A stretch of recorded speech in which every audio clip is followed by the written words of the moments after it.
Hello friends, welcome to my YouTube channel Exam Prime. आज मैं आपके लिए हिस्ट्री के ऊपर एक ऐसी वीडियो लेकर आई हूँ जिसमें मैंने हिस्ट्री से कॉम्पिटिटिव एग्ज़ाम में आने वाले ऑलमोस्ट सभी क्वेश्चंस को कवर किया है। फ्रेंड्स, जैसा कि आप जानते हैं, हिस्ट्री 3 पार्ट्स में डिवाइड होती है: प्राचीन भारत, मध्यकालीन भारत और आधुनिक भारत। तीनों को एक ही वीडियो में समझाना मुश्किल था, इसलिए मैंने इनके अलग अलग पार्ट्स में वीडियो बनाई है। आज का वीडियो प्राचीन भारत के ऊपर है। आई होप आपको ये वीडियो पसंद आए, और अगर आपको ये वीडियो पसंद आती है, हेल्पफुल लगती है, तो प्लीज़ इसे ज़्यादा से ज़्यादा शेयर करें, लाइक करें और लेटेस्ट वीडियो के लिए मेरे चैनल को सब्सक्राइब करें और बेल आइकन को दबाना ना भूलें। Thank you. तो चलिए फ्रेंड्स, आज की वीडियो शुरू करते हैं। इतिहास, भारत का इतिहास। प्राचीन भारत। जानकारी स्रोत, इसके जो मैं इसमें पढ़ाऊँगी, इसमें टॉपिक्स होंगे, वो होंगे जानकारी स्रोत, जिसमें धर्म ग्रंथ, ऐतिहासिक ग्रंथ, विदेशियों का विवरण और पुरातत्व संबंधी साक्ष्य होंगे। नेक्स्ट इसमें प्रागैतिहासिक काल, सिंधु सभ्यता, वैदिक सभ्यता, महाजनपदों का उदय, जैन धर्म, बौद्ध धर्म और मगध राज्यों का उत्कर्ष। उसके अलावा हम पढ़ेंगे मौर्य साम्राज्य, जिसमें हम चंद्रगुप्त मौर्य, उसके उत्तराधिकारी बिंदुसार और उनके उत्तराधिकारी अशोक के बारे में पढ़ेंगे। उसके बाद हम भारत के यवन राज्यों के बारे में पढ़ेंगे, जिसमें हम हिंद यूनानी, शक, फिर पहलव और कुषाण के बारे में पढ़ेंगे। उसके बाद गुप्त साम्राज्य, जिसके संस्थापक थे शिवगुप्त, उनके उत्तराधिकारी चंद्रगुप्त प्रथम, समुद्रगुप्त, चंद्रगुप्त द्वितीय, कुमारगुप्त प्रथम और स्कंदगुप्त के बारे में पढ़ेंगे। उसके बाद हम दक्षिण भारत के कुछ प्रमुख राजवंश के बारे में पढ़ेंगे, जैसे कि पल्लव वंश, चालुक्य वंश वातापी के, और बैंगी के चालुक्य वंश, राष्ट्रकूट और चोल। उसके बाद सीमावर्ती राजवंशों का उदय हुआ था, जैसे कि पाल वंश, सेन वंश, कश्मीर के राजवंश। उसके बाद राजपूत राजवंश हुए, जैसे कि गुर्जर प्रतिहार वंश, गहरवाल राठौर राजवंश, चौहान वंश, परमार वंश, चंदेल वंश, सोलंकी वंश और सिसोदिया वंश।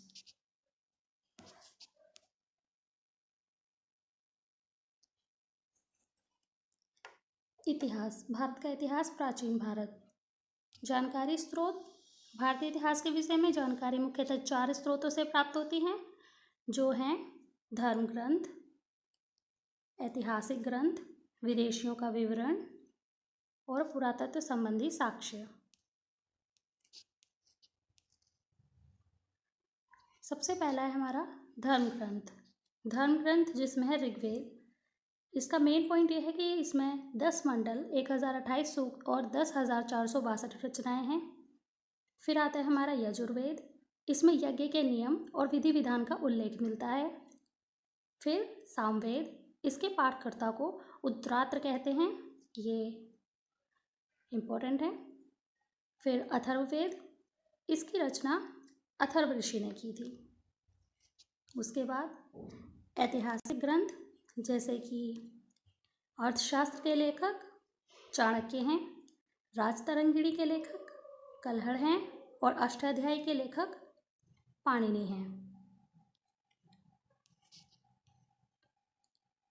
उसके बाद विदेशियों का विवरण, तो यूनानी रोमन लेखक जो टेसियस और हेरोडोटस थे, ये सबसे प्राचीन इतिहासकारक थे।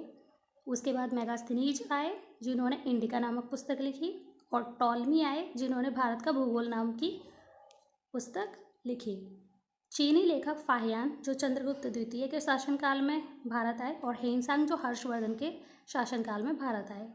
अरबी लेखक अल बरूनी, जिन्होंने तहकीक हिंद नामक पुस्तक लिखी, और इब्न बतूता, जिन्होंने अपना यात्रा वृतांत रिहाल नाम से लिखा।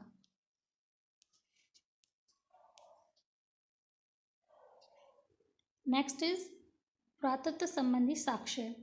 प्राचीनतम सिक्कों को आहत सिक्के बोलते थे। साहित्य में इन्हें काशार्पण भी बोला जाता है।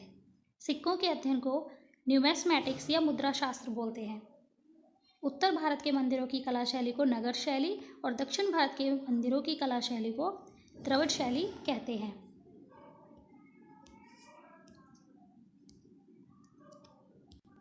फिर है प्रागैतिहासिक काल। इस काल में घटनाओं का लिखित विवरण नहीं होता था। आग का आविष्कार पूरा पाषाण काल में हुआ और पहिए का आविष्कार नवपाषाण काल में हुआ। मनुष्य ने सर्वप्रथम किस धातु का प्रयोग किया? तांबा। और प्रथम औजार कुल्हाड़ी था और प्रथम अनाज था चावल। नेक्स्ट इज सिंधु सभ्यता। सिंधु सभ्यता की शुरुआत 2400 ईसा पूर्व से 1700 ईसा पूर्व मानी जाती है। इसके खोजकर्ता राय बहादुर दयाराम साहनी थे और इसमें 6 बड़े नगर हैं: मोहनजोदड़ो, हड़प्पा, गढ़वाड़ीवाला, धौलावीर, राखीगढ़ी और कालीबंगन। हड़प्पा सभ्यता के सर्वाधिक स्थल गुजरात में मिलते हैं और सिंधु सभ्यता का बंदरगाह लोथल और सुतकोदा था।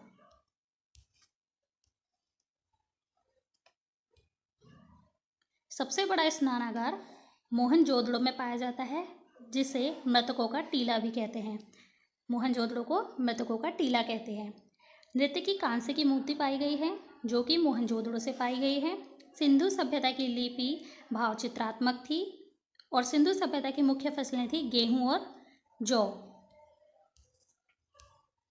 फिर है वैदिक सभ्यता। आर्यों द्वारा निर्मित सभ्यता वैदिक सभ्यता कहलाई और आर्यों की भाषा थी संस्कृत और जीवन भर अविवाहित रहने वाली महिलाओं को अमाजू कहा जाता था। ये भी इम्पोर्टेंट क्वेश्चन है। फिर महाजनपदों का उदय हुआ।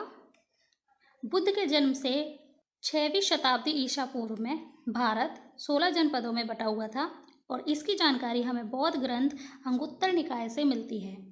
वे 16 महाजनपद इस प्रकार थे: अंग, मगध, काशी, वत्स, वज्जी, कौशल, अवंती, मल, पंचाल, चेदी, कुरु, मत्स्य, कंबोज, सूरसेन, अश्मक और गांधार।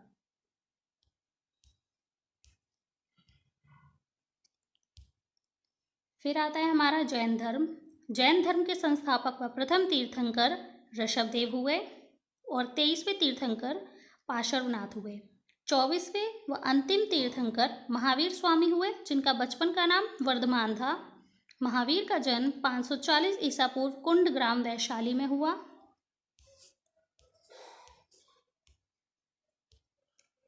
महावीर के पिता का नाम सिद्धार्थ था, जो ज्ञात्रक कुल के थे, और उनकी माता का नाम त्रिशला था, जो लिच्छवी राजा चेटक की बहन थी। पत्नी का नाम यशोधरा और उनकी पुत्री का नाम अन्नोजा प्रियदर्शिनी था। महावीर ने अपना उपदेश प्राकृत भाषा में दिया। महावीर की मृत्यु 468 ईसा पूर्व 72 वर्ष की आयु में बिहार के पावापुरी राजगीर में हुई।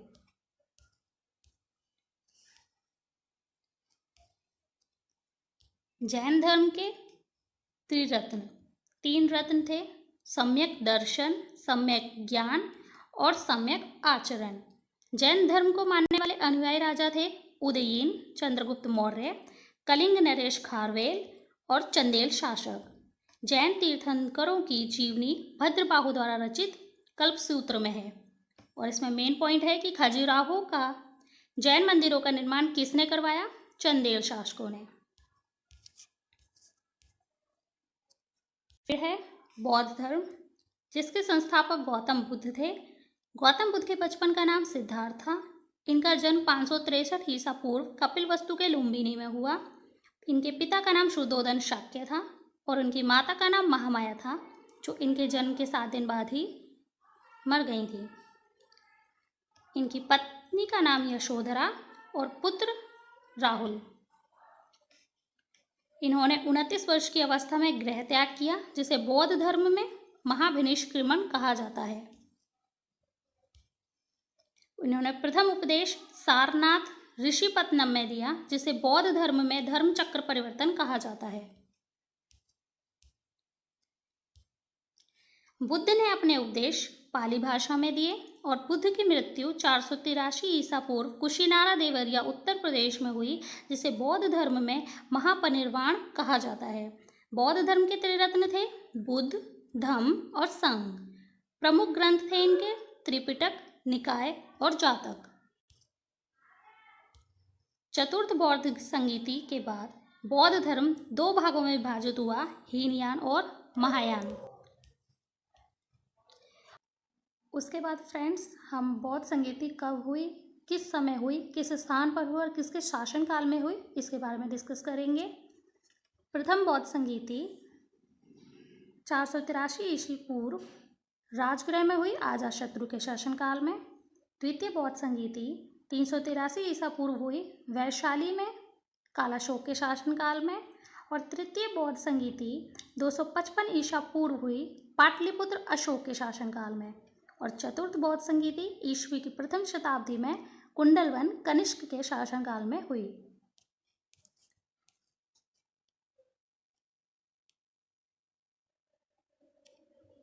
फिर आता है मगध राज्य का उत्कर्ष। मगध के सबसे प्राचीन वंश के संस्थापक थे बृहद्रथ, जो कि अंग के राजा थे। अंग 16 महाजनपदों में से एक था। हर्यंक वंश के संस्थापक थे बिंबिसार 544 ईसा पूर्व। और बिंबिसार ने बृहद्रथ को हराकर अंग को अपने राज्य में मिला लिया और राजगृह का निर्माण कर उसे अपनी राजधानी बनाया। बिंबिसार की हत्या उसके पुत्र अजातशत्रु ने की और 493 ईस्वी पूर्व गद्दी पर बैठा।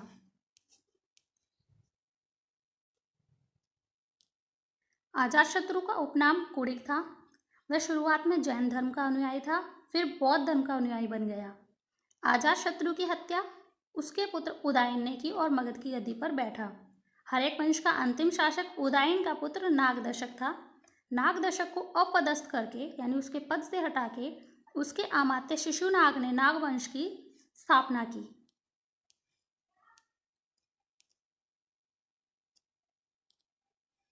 शिशुनाग का उत्तराधिकारी कालाशोक था। शिशुनाग वंश का अंतिम शासक नंदीवर्धन था। उस नंदीवर्धन की हत्या कर महापद्मनंद ने नंद वंश की नींव रखी और नंद वंश का अंतिम शासक धनानंद हुआ। धनानंद को चंद्रगुप्त मौर्य ने पराजित किया और मौर्य वंश की नींव रखी। तो फ्रेंड्स मैं इसको एक बार इजी वे में भी समझा देती हूँ। बृहद्रथ जिसको हराया बिंबिसार ने, बिंबिसार की हत्या उसके पुत्र अजातशत्रु ने की। अजातशत्रु की हत्या उसके पुत्र उदयन ने की। उदयन का पुत्र नागदशक हुआ, जिसे अपदस्थ करके उसके अमात्य शिशुनाग ने नागवंश की स्थापना की। शिशुनाग का उत्तराधिकारी हुआ कालाशोक और नागवंश का अंतिम शासक हुआ नंदीवर्धन, जिसकी हत्या कर महापद्मानंद ने नंदवंश की नींव रखी। नंदवंश का अंतिम शासक धनानंद हुआ, जिसे पराजित कर चंद्रगुप्त मौर्य ने मौर्य वंश की स्थापना की। नेक्स्ट है मौर्य साम्राज्य, जिसमें हम पहले चंद्रगुप्त मौर्य का पढ़ेंगे। मौर्य साम्राज्य के संस्थापक थे चंद्रगुप्त मौर्य। इनका जन्म 345 ईसा पूर्व हुआ और ये गद्दी पर 322 ईसा पूर्व बैठे। चंद्रगुप्त मौर्य ने चाणक्य की सहायता से, जिन्हें विष्णुगुप्त भी कहते हैं, उनकी सहायता से धनानंद को पराजित किया और मौर्य वंश की स्थापना की। चंद्रगुप्त मौर्य अनुयायी थे जैन धर्म के और इन्होंने जैनी गुरु भद्रबाहु से दीक्षा ली थी। इनकी मृत्यु 298 ईसा पूर्व श्रवण बेलगोला में उपवास के दौरान हुई। फिर है बिंदुसार। चंद्रगुप्त मौर्य का उत्तराधिकारी बिंदुसार हुआ। गद्दी पर बैठे 298 ईसा पूर्व और इनका उपनाम अमित्रघात यानी कि शत्रु विनाशक था। यूनानी लेखकों ने इन्हें कहीं कहीं अमित्रोचेटस भी लिखा है। फिर आता है अशोक। अशोक जो कि बिंदुसार के उत्तराधिकारी थे। पुराणों में अशोक को अशोकवर्धन कहा गया है। ये अनुयायी थे बौद्ध धर्म के और इन्होंने उपगुप्त नामक बौद्ध से दीक्षा ली थी। अशोक ने बौद्ध धर्म के प्रचार के लिए पुत्र महेंद्र और पुत्री संघमित्रा को श्रीलंका भेजा और शिलालेख का प्रचलन सर्वप्रथम अशोक ने ही किया था। ये कुछ पॉइंट्स हैं। जो मौर्य वंश के बाद किस किस तरह से अलग अलग वंश आए उसके बारे में है। मौर्य वंश का अंतिम शासक बृहद्रथ था, जिसकी हत्या उसके सेनापति पुष्यमित्र शुंग ने की और शुंग वंश की नींव डाली। शुंग वंश का अंतिम शासक देवभूति था, जिसकी हत्या 73 ईसा पूर्व में वासुदेव ने की और कन्नव वंश की नींव डाली। कन्नव वंश का अंतिम शासक सुशर्मा हुआ, जिसकी हत्या शुमुक ने 60 ईस्वी पूर्व की और सातवाहन वंश की नींव डाली। और प्रमुख सातवाहन शासक हुए सिमुक, शतकर्णी और गौतमीपुत्र शतकर्णी।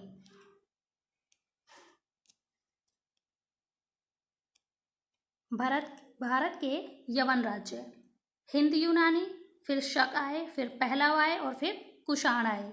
हिंद यूनानी पहला आक्रमण डेमेट्रियस ने किया था, इसे ही हिंद यूनानी या बैक्ट्रियाई यूनानी कहा जाता है।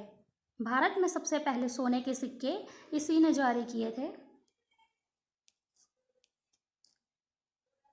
फिर आए शक जो मूलतः मध्य एशिया के निवासी थे और चारागाह की खोज में भारत आए थे।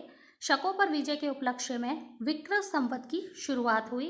शकों का सबसे प्रतापी शासक रुद्रदामन प्रथम था। इसने मौर्यों द्वारा निर्मित सुदर्शन झील का जीर्णोद्धार करवाया।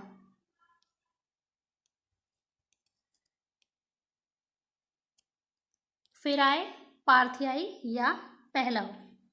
प्रसिद्ध पार्थियाई राजा था गोंडो फर्नेश और पार्थियाई लोगों का मूल स्थान था ईरान। ये लोग ईरान से आए थे। कुषाण जो कि यूची कबीले से थे, इसके संस्थापक थे कुजुल कटफिसेस और राजधानी थी पुरुषपुर या पेशावर। द्वितीय राजधानी थी मथुरा।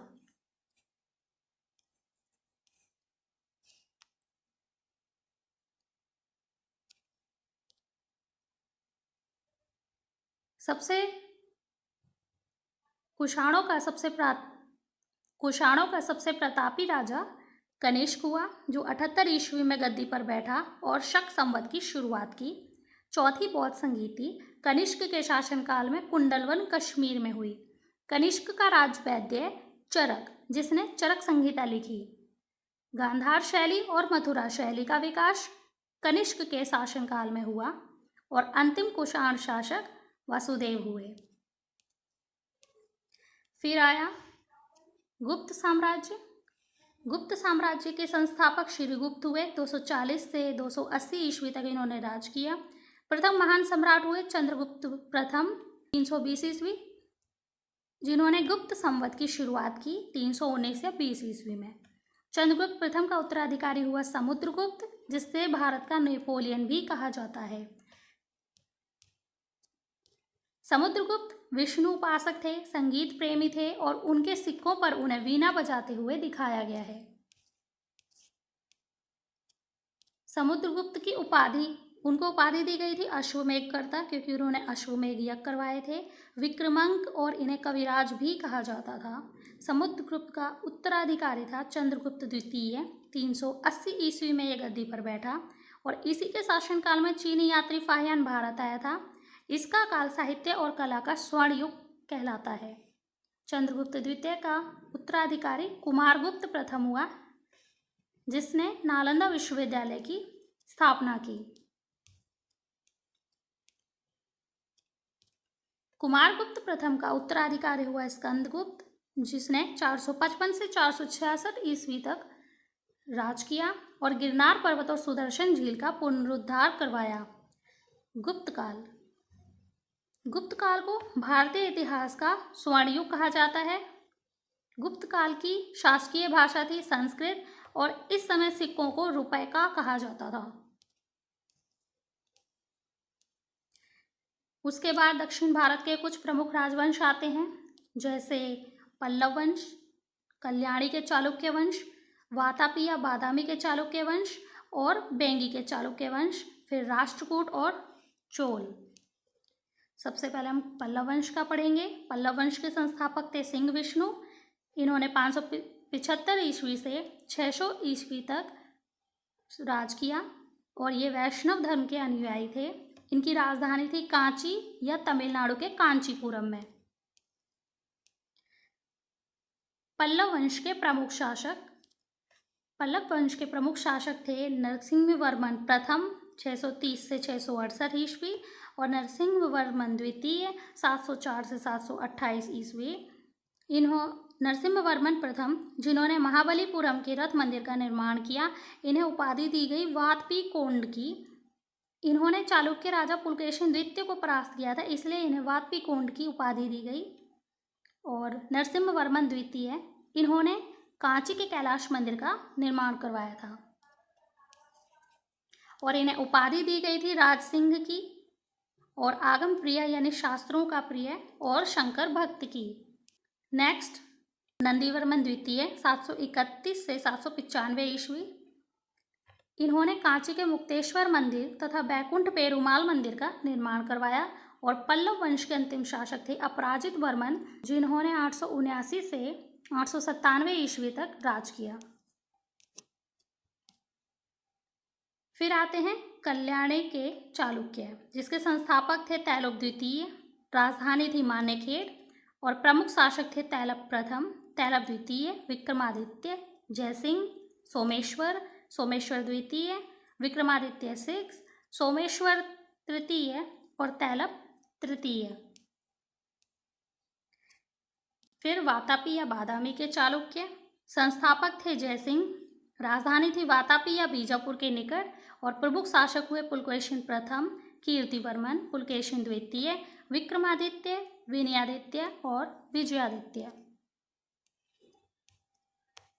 सबसे प्रतापी राजा हुए पुलकेशिन द्वितीय, जिन्होंने जिनेंद्र का मेघुति मंदिर का निर्माण करवाया। और पुलकेशिन द्वितीय को उपाधि दी गई दक्षिणा पथेश्वर की और परमेश्वरी की, क्योंकि हर्षवर्धन को हराया था इसलिए इन्हें परमेश्वर की उपाधि दी गई। फिर आते हैं चालुक्य वंश बेंगी के, संस्थापक थे विष्णुवर्धन, राजधानी थी बेंगी आंध्र प्रदेश और सबसे प्रतापी राजा हुए विजयादित्य तृतीय। उसके बाद राष्ट्रकूट आते हैं, संस्थापक थे दंती दुर्ग 752 ईस्वी, राजधानी मनकिर या मान्यखेड़, वर्तमान में से मालखेड़ या शोलापुर के निकट। धर्म, ये शैव धर्म, वैष्णव धर्म और जैन धर्म के अनुयायी थे। फिर आते हैं राष्ट्रकूट वंश के प्रमुख शासक थे कृष्ण प्रथम, जिन्होंने एलोरा के प्रसिद्ध कैलाश मंदिर का निर्माण करवाया। अमोघवर्ष, ये जैन धर्म के अनुयायी थे और कन्नड़ में कविराज मार्ग की रचना की। इंद्र तृतीय, अरब निवासी अल मसूदी, इनके ही शासनकाल में भारत आया था। और कृष्ण तृतीय, जो कि अंतिम महान शासक हुआ राष्ट्रकूट वंश का। चोल वंश के संस्थापक थे विजयालय 850 से 87 ईस्वी, जिन्होंने राज किया। उपाधि दी गई इन्हें नरकेसरी की और इन्होंने निशुंभ सूदनी देवी के मंदिर का निर्माण किया। राजधानी थी तंजौर या तंजावुर में।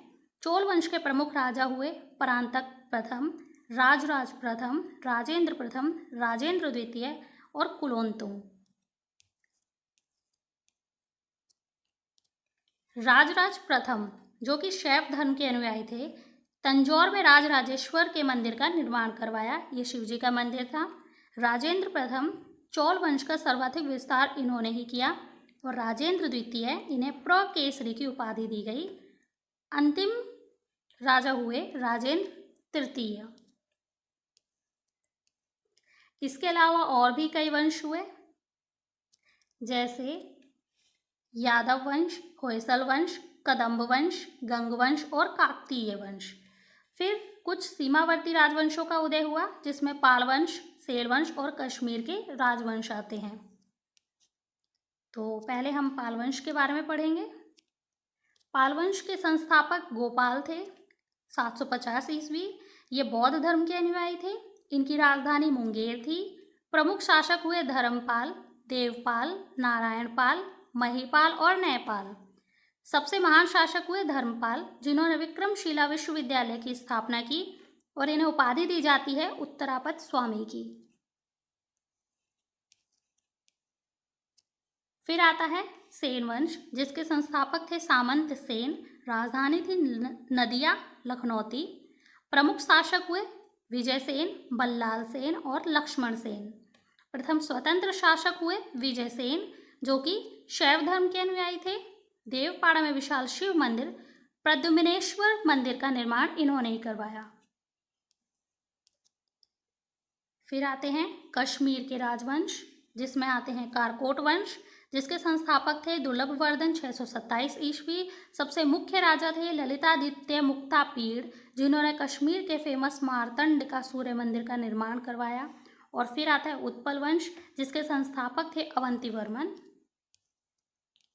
फिर आता है लोहार वंश, जिसके संस्थापक थे संग्रामराज और अंतिम शासक हुए जयसिंह 1128 से 1155 ईस्वी। उसके बाद कुछ और राजपूत राजवंश आते हैं।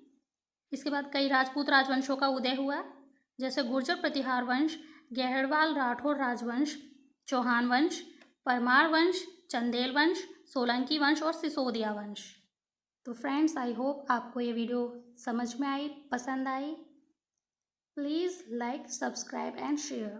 Thank you.